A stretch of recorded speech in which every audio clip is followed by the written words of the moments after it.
Mr. Silly lives in Nonsense Land, which is a very funny place to live. You see, in Nonsense Land, everything is as silly as can be. In Nonsense Land, the trees are red and the grass is blue. Isn't that silly? In Nonsense Land, dogs wear hats.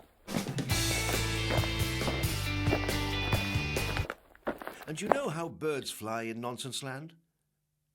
No, they don't fly forwards, they fly backwards. It really is a very silly place indeed. Which, of course, is why Mr. Silly lives there. Mr. Silly, in fact, lives in quite the silliest-looking house you have ever seen in your whole life.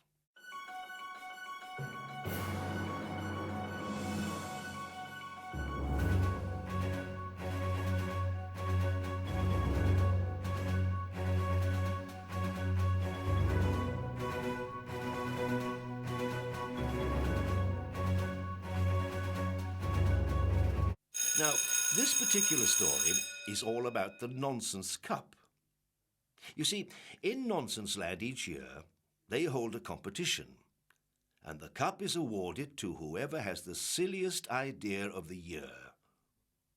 Mr. Silly had never won the cup, but each night, lying in his bed, he dreamed about winning it.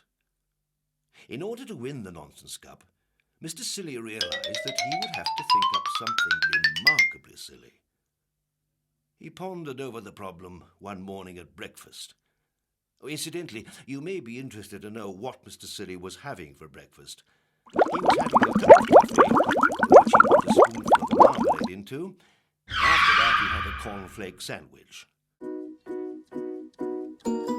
And to finish, he had a boiled egg. But being Mr. Silly, he ate the shell as well. Isn't that a silly breakfast? Anyway, this particular breakfast time, Mr. Silly was thinking how to win that cup. He remembered 2 years ago Mr. Foolish won the cup. Mr. Foolish, who was a friend of Mr. Silly's, had won the cup by inventing a car. It was quite a normal car, apart from one thing. It had square wheels. Isn't that silly? Mr. Silly thought and thought and thought, but it was no good. He even had another cup of coffee with marmalade, but that didn't help either. So he decided to take a walk. On his walk, Mr. Silly met a chicken wearing Wellington boots and carrying an umbrella. "Wouldn't it be silly if you didn't wear Wellington boots and carry an umbrella?" he said to the chicken. "Meow," said the chicken, because animals in Nonsense Land don't make the same noises as they do in your country. It was in the middle of Mr. Silly's walk that he had his idea.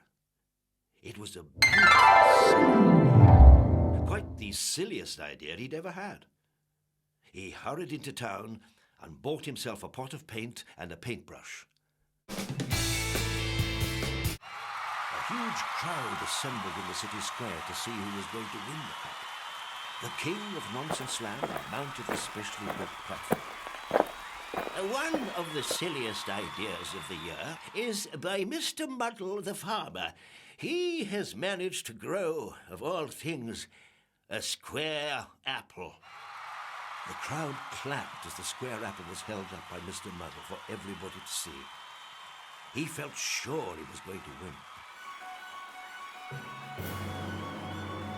"However," said the king, and Mr. Muddle's face fell, "we have an even sillier idea entered by Mrs. Nincompoop."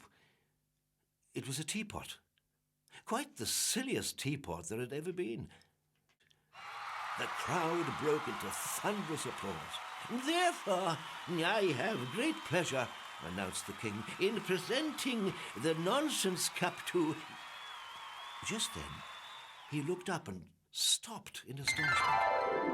Now, in the middle of the city square, there's a tree. It's always been there, and it was at this tree that the king was looking in astonishment. "What?" he cried, has happened to that tree? Everybody turned to look. The tree had green leaves. Bright green leaves. Not red leaves like all the trees in Nonsense Land, but green. There was an amazed silence.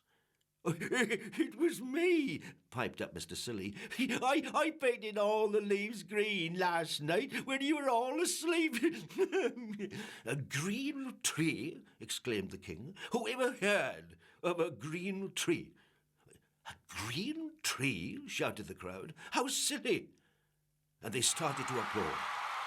Mr. Silly smiled modestly. The king held up his hands. I think, he said, that this is the silliest idea I have ever heard of, and therefore I award the Nonsense Cup to Mr. Silly. The crowd cheered and cheered.